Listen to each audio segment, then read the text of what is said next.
હંસ flavour કિચનમાં આજે હું તમને શીખવાડવાની છું મરચું, ધાણા જીરું અને હળદર અસલી છે કે નકલી, ઓરિજિનલ છે કે ભેળસેળવાળા એ તમારે ચકાસવું હોય તો તમે ઘરે જ કઈ રીતે ચકાસી શકશો. હવે અહીંયા મેં આ 2 આઈસ્ક્રીમના બાઉલ લઈ લીધા છે. એની અંદર ભરી દીધું છે પાણી, કારણ કે આમાં હાઈટ હોય અને આ પહોળા હોય એટલે તમને સરસ દેખાશે. એની ઉપર આપણે નાખીશું મરચું. બંનેમાં અલગ અલગ મરચું નાખીશું. એકમાં આપણે નાખીશું આપણું ઘરનું જે દેશી આપણે કરેલું હોય એ, અને બીજામાં નાખીશું આપણે બહારનું. અને આપણે રિઝલ્ટ જોશું કે શું ફરક હોય છે ઘરના મરચામાં અને બહારના મરચામાં. આ છે ઘરનું મરચું. તમે જોઈ શકો છો કે એ ઇઝીલી નીચે વયું ગયું છે, અને જે બહારનું મરચું છે એ પણ નીચે જશે, પણ એને ધીમે ધીમે વાર લાગશે કારણ કે એની અંદર ભેળસેળ હોય છે.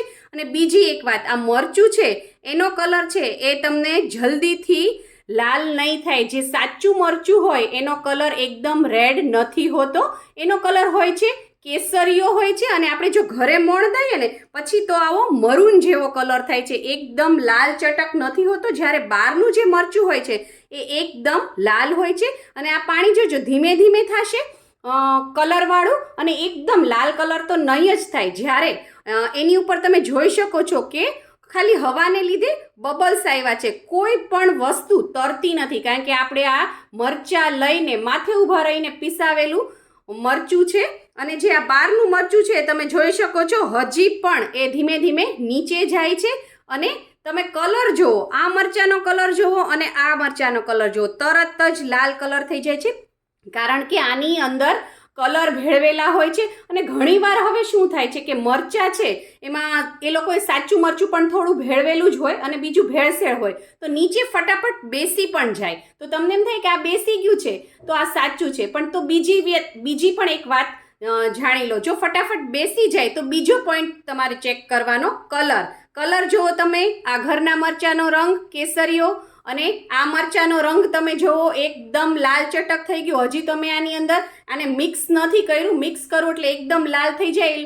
જો ભેળસેળવાળું મરચું હોય એ લોકોને કલર નાખવો જ પડે તો જ એકદમ કલર પકડાય. જે પણ વસ્તુમાં આપણે એડ કરીએ તો એકદમ લાલ કલરની થાય. એટલે આ જેવું પણ એ કોઈ પણ વસ્તુ સાથે મિક્સ થાય એટલે તરત જ એનો કલર છોડે. એટલે તમે પાણીમાં નાખશો એટલે તરત જ તમને લાલ દેખાશે. અને બીજું તમને જોવો અહીંયા ઉપર અશુદ્ધિ દેખાઈ રહી છે. આની અંદર ઘણી બધી વસ્તુઓ મિક્સ કરવામાં આવી હોય છે. લાકડાનો સોલ પણ નાખવામાં આવે છે. તો તમને જો ઉપર તરતી વસ્તુ દેખાય છે. અને મરચામાં છે ઈંટનો ભૂક્કો પણ નાખવામાં આવે છે. એટલે તમે હવે હું જો મિક્સ કરું, તમે જો એકદમ કેવું શરબત જેવો લાલ કલર આવી ગયો છે.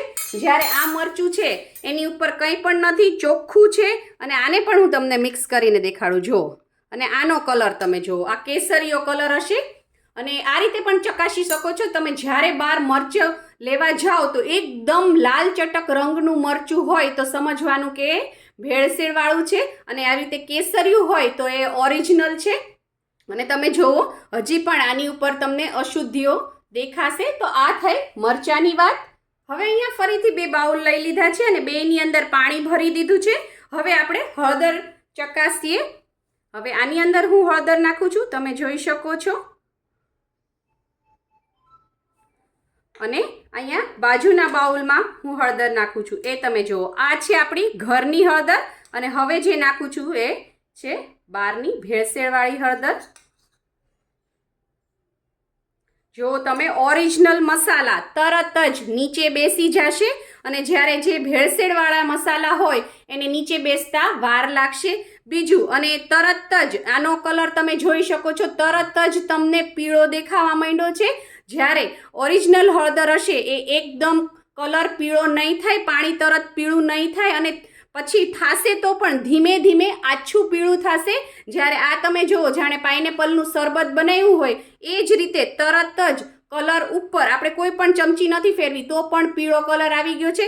તેમ છતાં તમને ઉપર નાના નાના કણ પણ દેખાતા હશે. એ છે લાકડાનો સોલ. જુઓ તમે અહીંયા દેખાય છે લાકડાનો સોલ છે એ ઉપર તરવા માંડે. હળદરમાં બહુ જ લાકડાનો સોલ છે એ મિક્સ કરવામાં આવે છે. એટલે તમારે એ વાતનું ધ્યાન રાખવાનું. આ રીતે તમે હળદરને ચકાસી શકો છો. એટલે આ રીતે તમારે કલર ઉપરથી પણ તમને ખબર પડી જશે કે આનો કલર છે એ હલ્દી પીળો એટલે કે આછો પીળા જેવો કલર હોય છે. અને આ જે બહારના લોકો જે બનાવે છે આપણને આકર્ષવા માટે કે જો કેવી સરસ પીળી હળદર, એ ઓરિજિનલી કલર નાખેલો હોય છે, ભેળસેળ કરેલી હોય છે, કેમિકલ નાખેલા હોય છે. અને આપણને એમ થાય છે કે આ જો હું મિક્સ કરું અને આપણને એમ થાય છે કે ઓહો હું તો ઘરે બનાવેલું ખાઉં છું, કેટલું હેલ્ધી હશે, કેટલું હેલ્ધી હશે.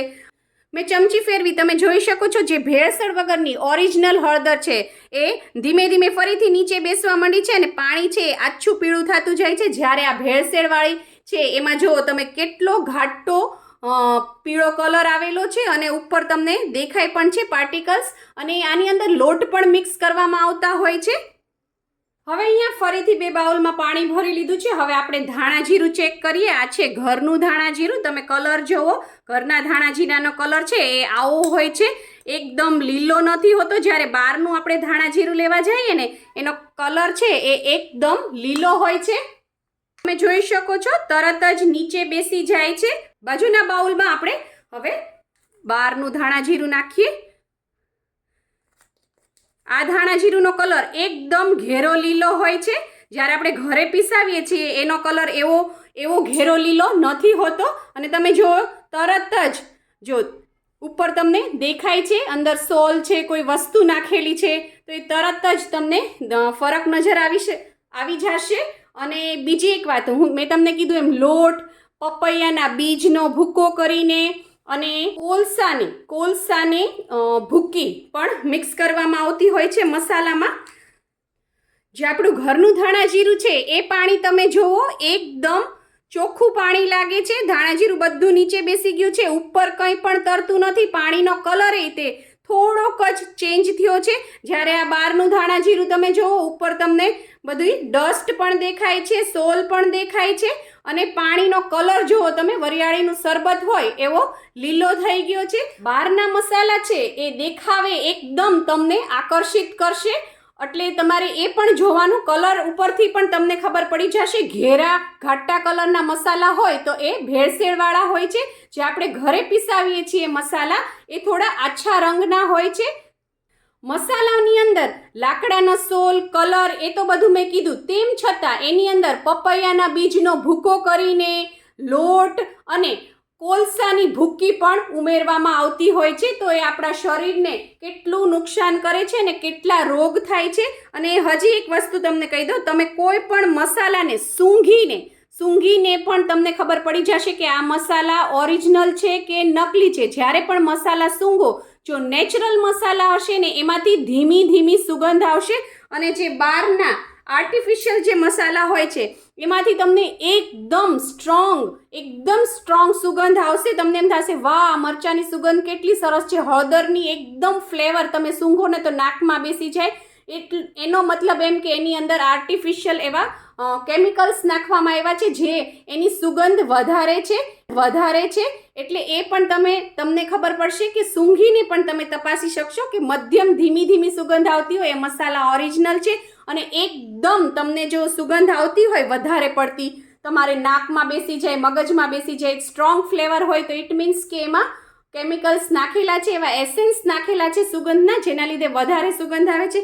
બીજી એક વાત તમને કહી દઉં, જે આપણા ઘરના મસાલા હોય ને એને તમે આ રીતે હથેળીમાં લેશો અને ત્યારબાદ એને આ રીતે મસળવાનું, હાથેથી આ રીતે ઘસવાનું, મસળવાનું, તો તમને છે ને કંઈ વાગશે નહીં, સોફ્ટ ફીલ થશે, કલર પણ નહીં છોડે અને એકદમ સોફ્ટ ફીલ થશે. જો આ ઘરનું ધાણા જીરું છે, બિલકુલ કલર નથી છોડ્યો. અને કોઈ પણ વસ્તુમાં કરી શકો છો તમે. આ મરચું, ધાણા જીરું, હળદર, હિંગ બધામાં ઉપાય કરવાનો. આ તો ખાલી ઉદાહરણ માટે મેં ધાણા જીરું લીધું છે. તમે આ રીતે મસળશો તો તમને સોફ્ટ ફીલ થશે, તમને નરમ લાગશે, વાગશે નહીં. જ્યારે તમે બહારની વસ્તુ છે એ તમે હાથમાં આ રીતે મસળશો, મેં હું આ મરચું તમને બતાડું, તમે આ મસળશો ને તો તમને કરકરું લાગશે, કારણ કે એની અંદર બધા ભૂક્કા ભેળવેલા હોય એટલે તમારી હથેળીમાં વાગશે. અને થોડી વાર તમે આ રીતે આમાં પ્રેશર આપીને ઘસશો અને અંદર ગરમી ઉત્પન્ન થશે ને એટલે ઓટોમેટિક જો એનો કલર છૂટશે. તમે જો હાથ જો તરત જ તમારા લાલ થવા માંડશે. તો આ રીતે પણ તમે મસાલા ચકાસી શકો છો. તમને બધા મસાલા દેખાડી દઉં. જો અડધી કલાક જેવું મને થઈ ગયું છે વિડીયો બનાવતા. જે ઓરિજિનલ આપણા મસાલા છે, આ બધા જે લેફ્ટ સાઈડ છે, આ બધા ઓરિજિનલ મસાલા છે. તમે જુઓ એનો કલર હજી પણ આછો છે, અને જ્યારે ભેળસેળવાળા મસાલા છે એનો કલર તમે જુઓ શરબત લાગે છે. આ છે અને આ છે, તમે જુઓ, અને અશુદ્ધિઓ પણ ઉપર તરે છે. હંમેશા જ્યારે મસાલા લેવા માટે જાઓ ત્યારે તમારે માથે ઊભા રહીને જ તે મસાલા લેવાના છે. ઘરે લાવી સાફ કરી લો, થોડા તડકે તપાવી લો એને, અને ત્યારબાદ દળાવા જાઓ તો પણ માથે ઊભા રહી અને દળાવીને મસાલા લાવીને ચાળીને મોણ દઈને તમે ભરો. આખું વરસ મસાલા છે એ ખૂબ જ સરસ એવા ને એવા જ ફ્રેશ રહેશે, અને તમે માંદા પણ નહીં પડો. મને લાગે છે કે આ વર્ષે તમે જ્યારે પણ મસાલા લેવા જાશો તો તમને આ મારી ટિપ્સ છે એ યુઝફુલ થશે. આવી જ આઈડિયા, ટિપ્સ અને રેસિપી માટે સબસ્ક્રાઇબ કરો પૂનમ્સ ફ્લેવર કિચનને. Thank you. આવજો.